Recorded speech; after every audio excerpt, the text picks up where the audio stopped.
Hey guys, welcome back to the channel. It's good to have you guys back here to the channel. So in today's tutorial, I'm going to be showing you how to make this moon shape bag. It's a mini bag. I don't know my problem with mini bag, honestly, but it's so cute, and I decided to share this tutorial with you guys. So I've already cut out my pattern already. All I did was I got a square fabric, no, not a square, I got a fabric of 5 inches in length and 8.5 inches in width. Then I went ahead and made my quote to 2 inches interval. Then I went ahead and just give it a shape on the top.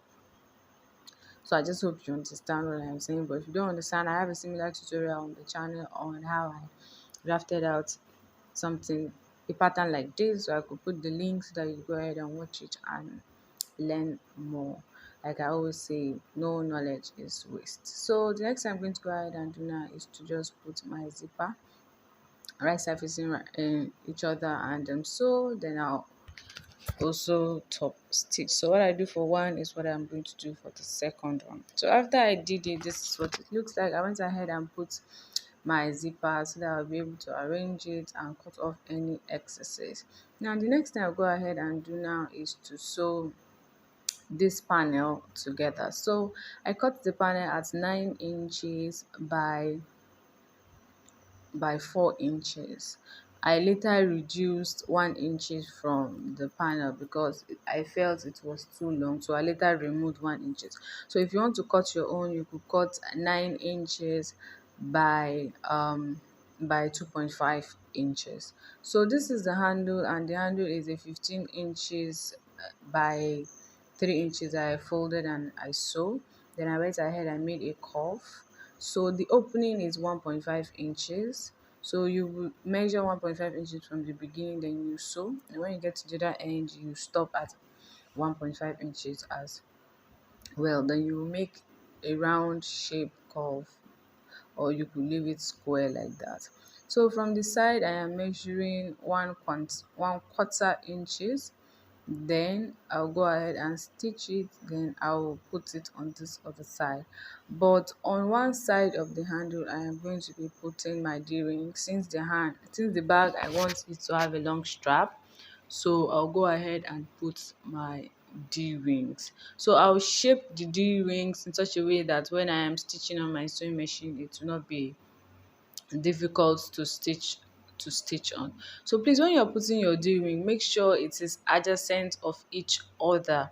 If you are putting one on the right side on one side, make sure you are putting the second one on the left side, sorry, on the other side, so that it will not be in the same place, but it will be adjacent of each other. I just hope you understand what I am saying. So I went ahead and just give that during a trim, so that when I'm sewing, it will not be too bulky for my sewing machine. So this is how it's going to be.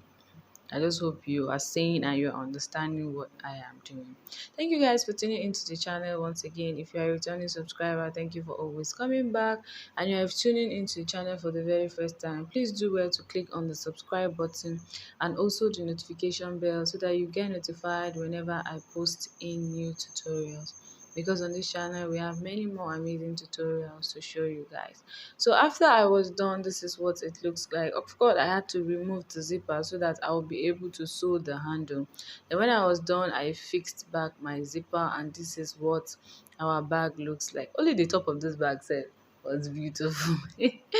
So the next thing we're going to go ahead and do now is to wear this base on this other side, right side facing each other, and you are going to go ahead and make round stitch. You're going to stitch it round.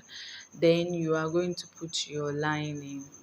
You're going to put your, after stitching, you could put your lining this way depending on how you want it, and you could also skip the lining. I later put the lining later because I felt it had rough edges, or you could just pipe only that part with a leather, 1 inches wide leather. You could just pipe it so that you will have neat edges anyhow you decide to do it.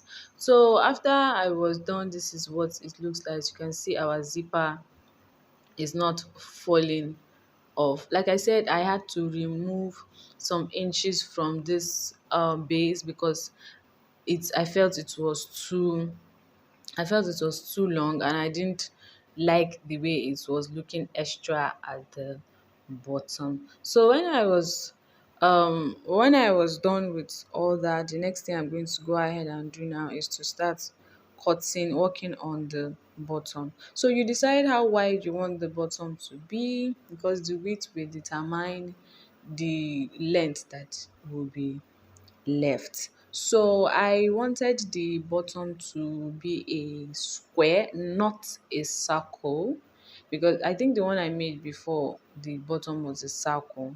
So you could watch that one and see how far. So what I went ahead and do was to cut out the bottom at 2.5 inches. I wanted to cut it out at 3 inches before, but it was a mini bag. 3 inches will be too much for it.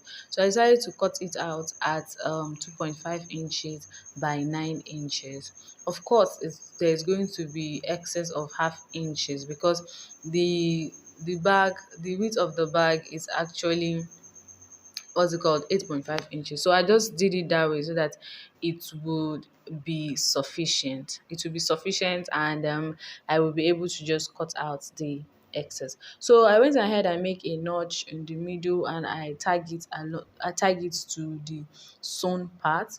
Then I'll just go ahead and make my stitches. So I'll start stitching from this side, then I'll sew this side before I now go to the other side and cut off the excess and sew it. So after I was done, this is what it looks like. As you can see, our bag is ready. Our bag is ready. So I hope you learned something from this tutorial. It is a very quick and simple tutorial, and that is why it didn't take a lot of time to make. Honestly, the part that took so long to make was the quilted part, and I decided to do that off camera so that the video will not be too long for you guys to watch. And like I said, I'm going to put a link of the other bag that I made in the description box so that you'll be able to watch and see how to make that other bag. At the end of the day, this is what our bag looks like. It's so beautiful, and it's so small but big enough to carry important stuffs. It's like a party bag. So having said that, I hope you learned something from this tutorial. I hope you subscribe. I hope you give me a thumbs up. I hope you comment, and I hope to see you guys in my next one. Bye for now.